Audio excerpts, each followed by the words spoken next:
Mailsi bureau chief حاجی محمد وارث سعیدی کی report کے مطابق میلسی کے معروف سماجی مذہبی شخصیت سید جعفر حسین گیلانی مرحوم کی کل فانی دربار امام شاہ بخاری میں ادا کر دی گئی۔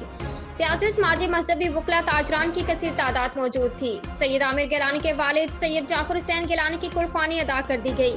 سید عقیل عباس مصطفی بہاولپور نے کہا کہ اللہ اس کے رسول اور اہل بیت سے محبت دنیا میں راحت اور آخرت میں نجات کا ذریعہ ہے۔ موت برحق ہے، دنیا فانی ہے، ہمیں آخرت کو سنوارنا ہے۔ کل فانی میں سابق صوبائی وزیر ٹرانسپورٹ جہانزیب خان کھیچی، سابق صدر بار ایسوسی ایشن سید شبیر حسین کاظمی، سید ثقلین حیدر، سید محمد باقر گیلانی، ماہر تعلیم سید اقبال شاہ، سید مظہر شاہ بخاری، پروفیسر عزیر کے علاوہ سیاسی و سماجی مذہبی تاجران کی کثیر تعداد موجود تھی۔ آخر میں سید جعفر حسین گیلانی کے بیٹے سید عامر گیلانی کی دستار بندی خان جہانزیب خان کھیچی، سید اقبال شاہ اور رشتہ داروں نے کی گئی۔